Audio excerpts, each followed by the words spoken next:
My name is Coach Micheal Burt, and I have a very basic premise. I believe everybody needs a coach in life. I like to do one of my favorite shows called Good Coach, Bad Coach, the secrets that great coaches know that the other coaches never figure out. I believe a monster producer is a legendary creature that combines multiple skill sets to dominate a market. Coach Micheal Burt, the super coach, every week coming into your life to multiply your life and your money and your business. Today is typical of a coaching day. Numerous groups that I'm spending time with, numerous groups that I'm coaching, which is really the awesome part of what I do. I get bored easily, so I'm looking for different people. I feed off the energy. So, you know, today we started off on the bus, headed to Keller Williams to do an event for a local Keller Williams office. And it hit me while I was away in Florida that I wanted all of my operations people to become salespeople. With a minimum number of sales I want them to hit every month, and that number was 15,000. That's 3 monsters a month, and I want every person hitting a minimum number in operations. Most people don't do that. They think their operations people don't sell. Well, when they hit those numbers, we can have more operations people, which decreases the pressure off our current operations people. We sell more, we pick up revenue, and then we teach everybody to see and seize opportunity. And that was the first conversation I had with Takesha on the bus this morning. And I could tell she was a little apprehensive. She was wondering, could she hit her goals? So what my job is to help her bet on herself. If she wants to make more revenue, she's got an opportunity to increase her revenue by 18,000 by selling 15,000 a month in sales. I'm looking at customer experience, total growth, callbacks, optimization of current relationships. I mean, we got 100 people that are paying. They got friends. Yeah. You know, we need to be digging into those relationships more. You know. I agree. So, 15K. That's our goal in May. New month, new opportunity. Don't be scared of it.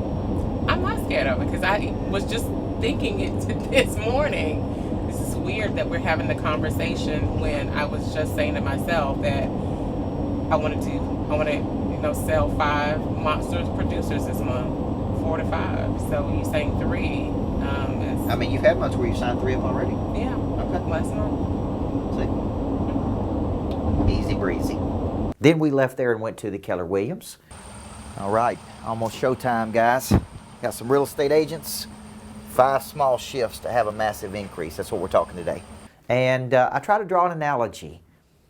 Because I speak so much, I'm looking to challenge myself. So it's never scripted. It's never the same.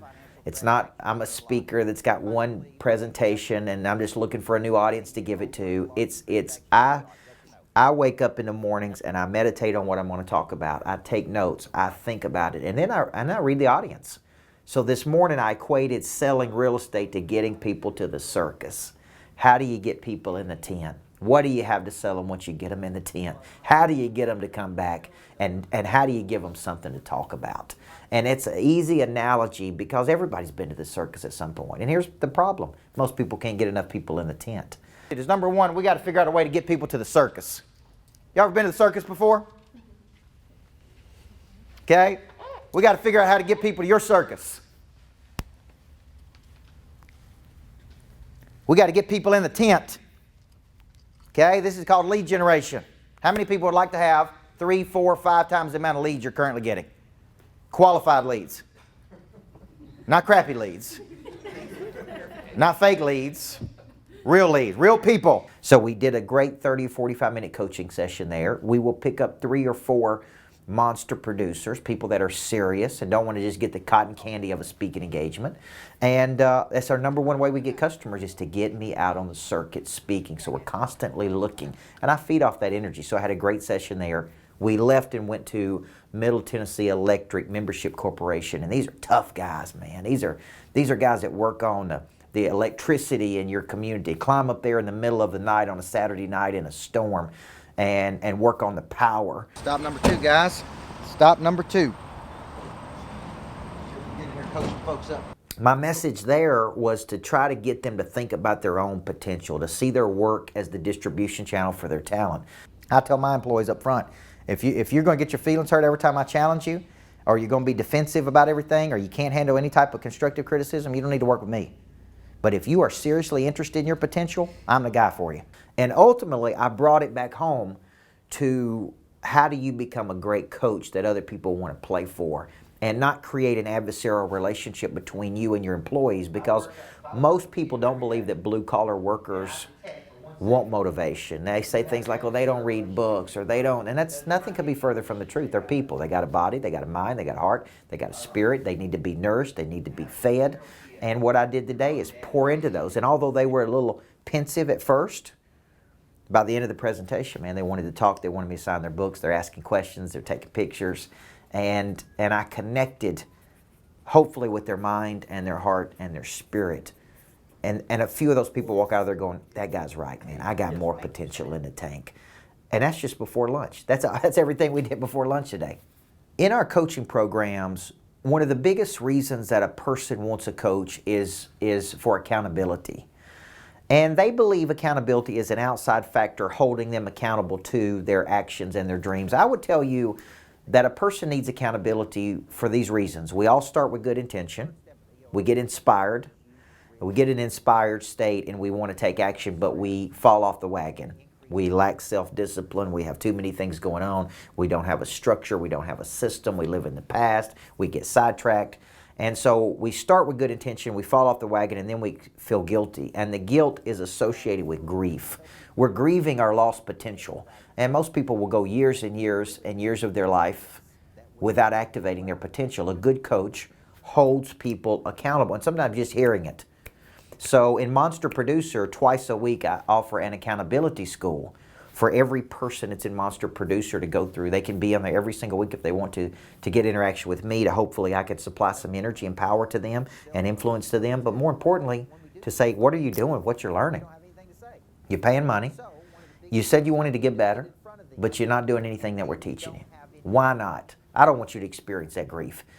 I don't want you to experience the guilt of knowing you wasted time and energy not realizing your own potential. I talk about that in the new book, Everybody Needs a Coach in Life. It's chapter 3, Grieving Your Lost Potential is where action starts. Until you grieve your lost potential, you're not that serious about playing at much higher levels. And you get this, people do business with other people who believe the same things they do. So here are the framework of a good explanation of service. Number one, a lot of people don't get that we have to have bait, cheese on the mousetrap. We have to give people a reason to come to the circus. We gotta, and for me, one of the ways that I transfer my knowledge and my skill and my desire and my confidence and hopefully my likability and energy is through video, because we can reach more people. When you start to scale up your company and you want to affect a lot of people, you can't take 1,000 meetings in a day, but one Facebook Live, one video. And I was looking the other day and we have over 200,000 views on YouTube. We're picking up 75 new subscribers a month. And that's a way for me to connect to a group of people. So Super Coach is a podcast I do every week. And let me tell you the beauty of it. It makes me get better. I'm thinking about what topics do I want to talk about. It forces me to think through. It gives me more content. But at the end of the day, it's a way for me to take a point of view and shove it out to the market and see who's interested. From that, we generate leads and momentum and interest. We have people sign up for coaching programs. So it's my weekly podcast/vodcast that we then push out through all of the mechanisms of Facebook, LinkedIn, Twitter, and we put that out in the form of intellectual property. Most people don't have anything valuable to say because they haven't taken the time to develop content. And without content, you're just selling a commodity.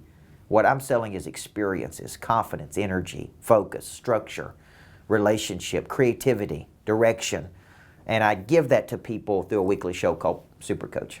Your credibility walks in the door before you do. I love when people call and say, man, I know that I got to play another level. And everybody I've gone to said, you are the guy who can help me do it. When I was 31 years old, I read a book called Rich Dad, Poor Dad. And it was Robert Kiyosaki's book about how he had two dads. And the subtitle is What the Rich Teach Their Kids That the Poor and Middle Class Never Do. And it was such a great book. I tried to figure out, why did 30 million people buy that book? What was the appeal? Well, it compared and contrasted rich people and poor people. He had two dads. His biological father was a poor dad, and his his friend's father was his rich dad, and he got advice. He got conflicting advice. And so one Saturday I was in an inspired state, and I wrote a blog called Good Coach, Bad Coach. Secrets the great coaches know that the others never figure out. And it was the most read blog I think I'd ever written. And it taught me something. There's millions of coaches in the world. I mean millions. A lot of bad coaches. I'm not saying I'm the best coach in the world, but I did have a demonstrated capacity of winning a championship, turning a program around, building it into a dynasty and powerhouse. And then a demonstrated capacity of taking people that I'm coaching out to much higher levels of performance. And so that show is for the leader, the manager, to say, here's what a good coach does, and here's what a bad coach does. And if you want to be a good coach, like I think you want to be, then this show is going to be for you. If you want to transition from a supervisor, manager to a real coach, good coach, bad coach is going to be right up your alley. When I first got the head coaching job, there was a big a concrete wall right down the middle of our locker room that separated the old players and the young players. And the first thing I said is, that wall has got to go. That wall has got to go. I think in a day, as you follow me in this documentary, this Making of a Coach, the life of a super coach, you're going to find out that I try to disperse a lot of energy, which means I've always operated from the thought process of you can't give away what you don't possess. If I don't have energy, I can't give you energy. If I don't have mindset, I can't give you mindset.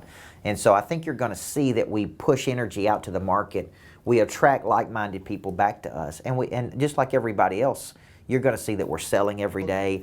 We are refining every day. We're coming up with new concepts every day. My main thing is for people to see that we're trying to stay in a dynamic state. And everything I'm teaching, I'm practicing. Everything I'm teaching the people that are watching this, I'm doing. I'm working a hit list, and I'm on the phones, and I'm trying to sell, and I'm doing promotional videos, and I'm trying to get people to the circus, just like I'm telling other people. Once we get you in the circus, we got all kinds of things to sell you, and books and all kinds of stuff. And then we want you to come back, and then we want you to talk about it. And if you can remember those things, it's no different than any other business. I'm just in the business of trying to get people to much higher levels of performance, and sometimes they don't even know that there's another level for them to reach.